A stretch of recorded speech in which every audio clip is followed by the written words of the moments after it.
we're going to look at is this one with a person, say it's you, standing on the floor. So the first object we're going to look at is the floor, and we know that because you're standing on the floor, it feels something pushing it down.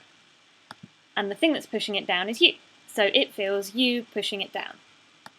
And then there's something that keeps it from kind of caving in on itself. I mean, if there were only you pushing it down, then it would, the world would melt downwards. But we've got some force that we don't know about, and we don't really need to know about at the moment, that's holding us up.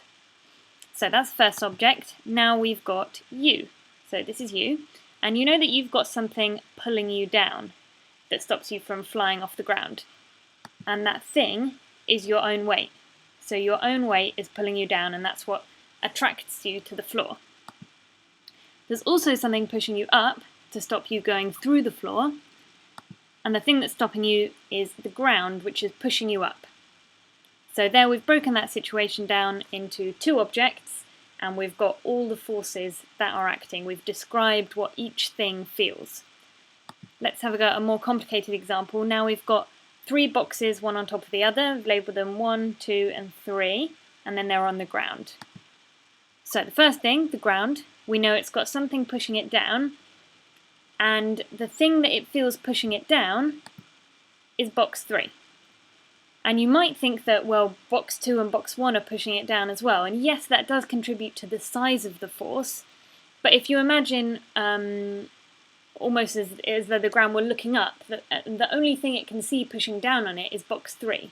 And so it doesn't know about what's going on above box 3, it can just feel box 3 pushing it down to some extent. Then again, we've got this mystery force that the ground does, but we won't worry about that at the moment. And our next object to consider is box 3. Now, again, we know something is pushing box 3 down from above, and that is box 2.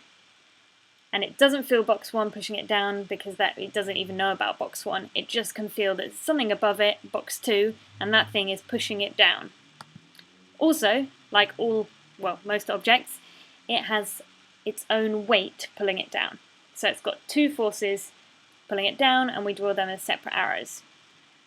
Also, something's got to be pushing it up, otherwise it would fall through the floor, and that thing is the ground, so we have the ground pushing it up. Right, next object, similar setup, so something's pushing down on it, that thing is box 1. So box 1 pushing down, and it also, as an object, has its own weight, and that is pulling it down. So 2 arrows again, something's pushing it up, that thing is the thing directly below it, and that is box 3. So it doesn't feel the ground pushing it up, it feels box 3 supporting it.